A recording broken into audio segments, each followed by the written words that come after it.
Le site de Château-Romanin fut toujours reconnu comme un haut lieu, c'est-à-dire un endroit où des phénomènes de transformation peuvent s'opérer, liés à des particularités géologiques, telluriques, ainsi qu'à la nature de l'air, courant ascensionnel exceptionnel juste au-dessus du site.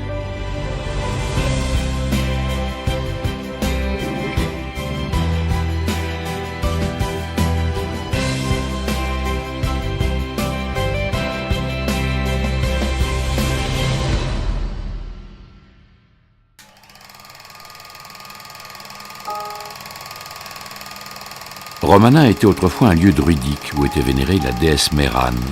Et avant cela, les Grecs en avaient fait un lieu de culte dédié à la déesse Artémis.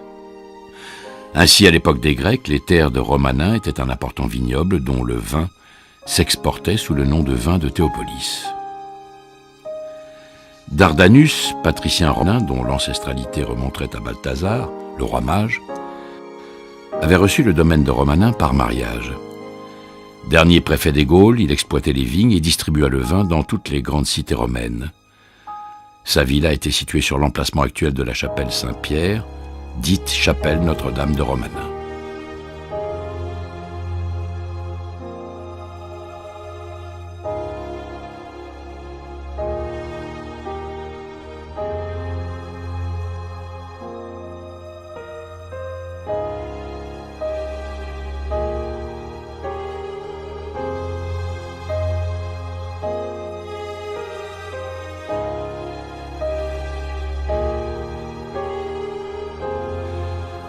En 1203, Raymond de Gantelme, seigneur de Romanin et chevalier du Temple, ramène de Terre Sainte les 3 coffres et le voile de Sainte-Anne, conservés à la cathédrale d'Apt.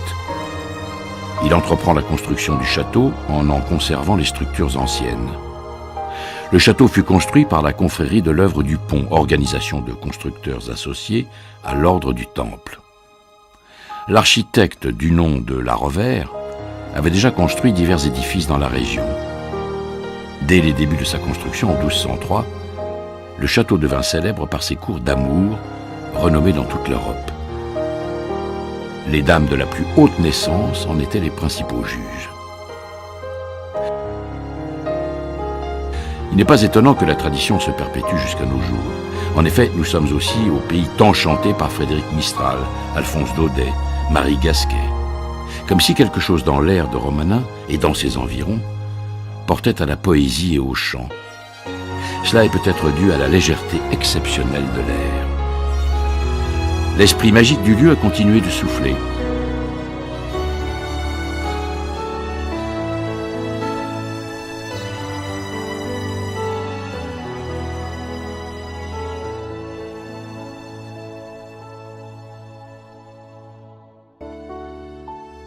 Les architectes, inspirés, ont conçu dans la continuité de l'espace un projet qui rejoint dans le temps les grands bâtisseurs, tout en additionnant les matériaux de notre époque.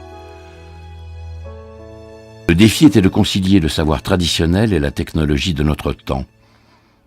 Le pacte s'est fait au mieux en vue de cette alchimie que représente le processus de maturation d'un grand vin. Par l'orientation spécifique de la cave, le vin voit en ce lieu ses caractéristiques magnifiées. La disposition des bouteilles dans l'espace, les formes et les volumes de la cave, rien n'a été laissé au hasard pour la transformation de ce sang de la terre. La cave est bien dans la continuité du château par sa mesure.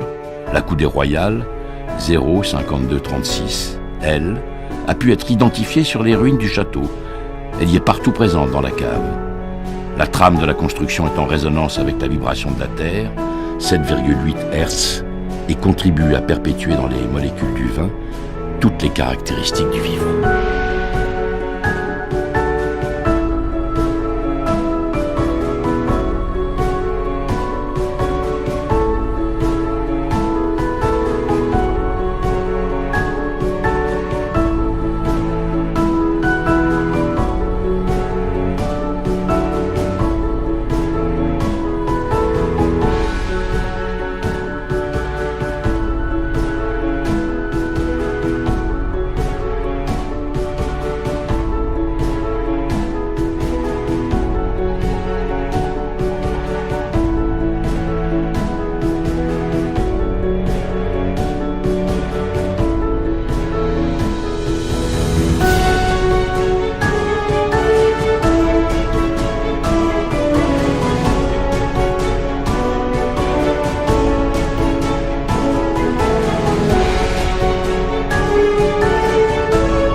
L'étude des formes et leurs influences s'accorde ainsi au choix de modes de production biodynamique du domaine.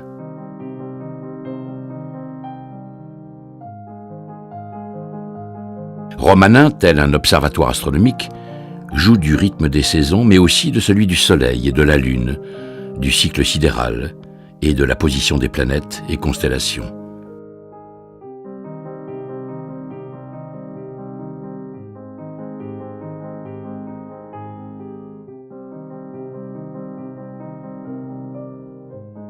Au sein de la Terre, sous l'influence bénéfique des astres du jour et de ceux de la nuit, belles à l'anguille, les bouteilles de nectar de vigne se reposent. En foudres et barriques de chêne, mais aussi en cuve inox, les vins grandissent.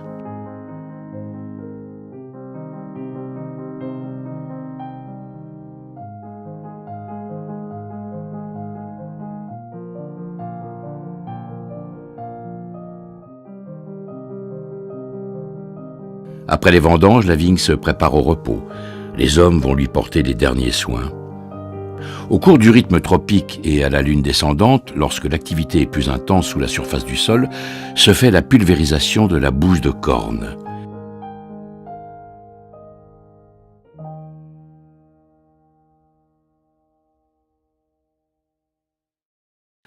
Les sols sont travaillés, les pieds sont recouverts de terre. C'est le chaussage. Le froid peut s'installer, les ceps sont protégés et peuvent doucement s'endormir.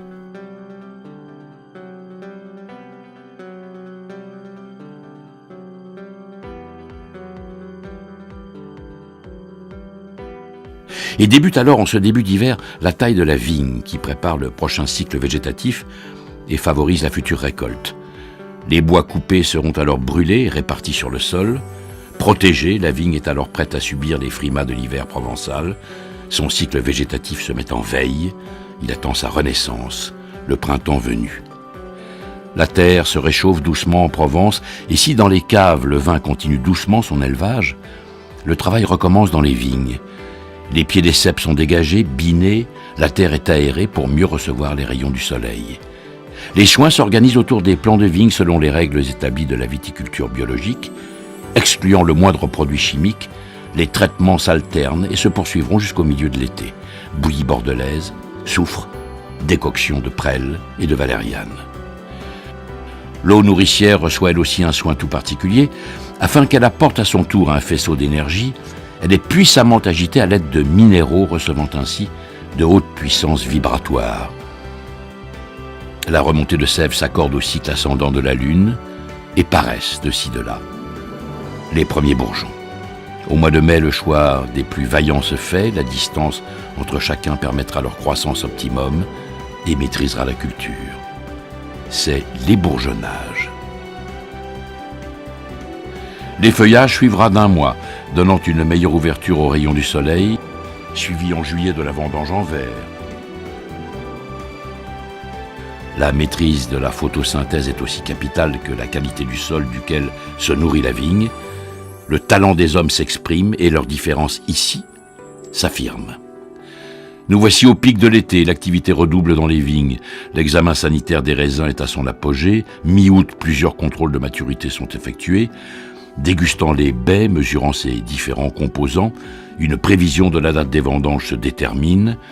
Le raisin est dit mûr lorsque son taux en sucre est au maximum souhaité.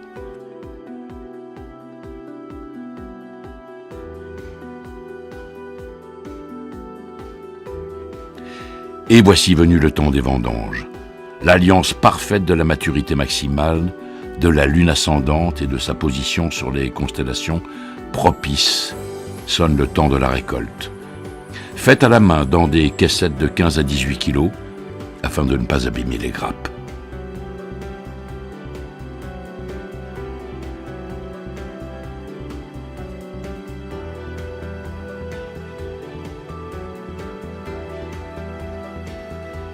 Avec les précautions d'usage, dans l'élaboration des grandes cuvées, chaque cépage sera travaillé selon sa destination. Élevé, contrôlé, assemblé, les vins des terres de Romanin sont soignés. rouge, blanc ou rosé, 3 couleurs d'excellence, ambassadrices d'un des plus grands vins de Provence.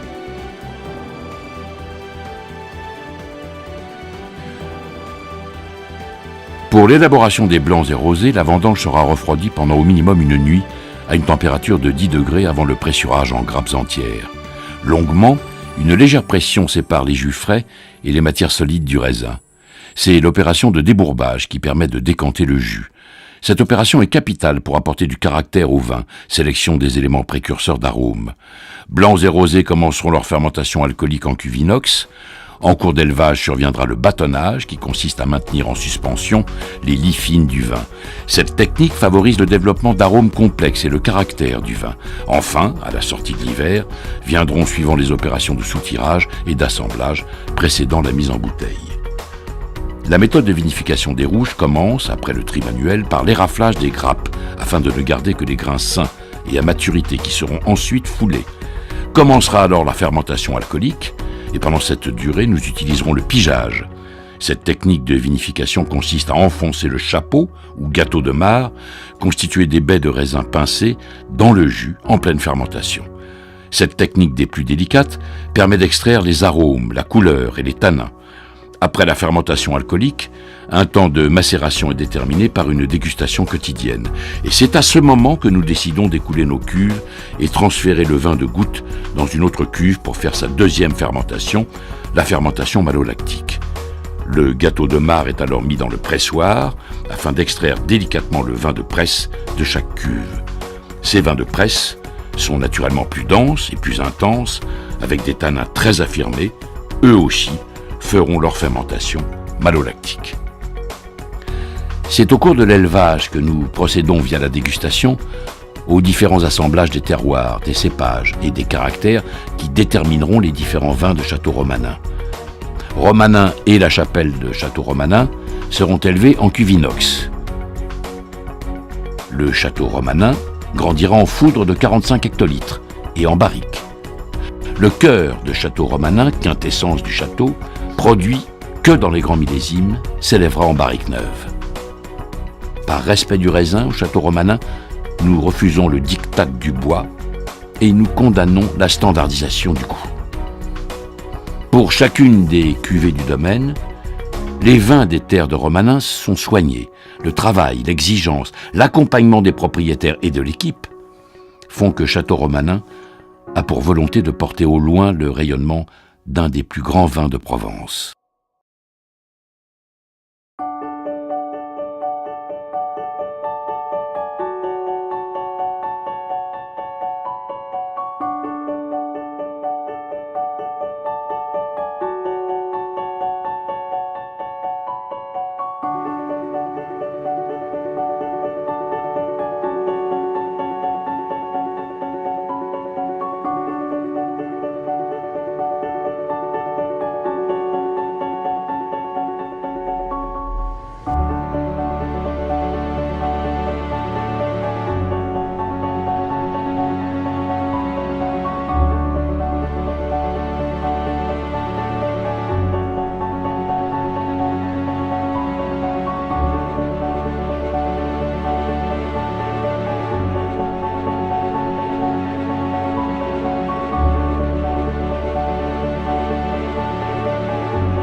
Fruits de la terre, du soleil, de la lune, magnifiés par le travail des hommes, les vins du Château Romanin accompagnent la cuisine des plus grandes signatures de la gastronomie, tout comme les festivités, des moments de bonheur à partager, au sein du caveau, chez vous, ailleurs.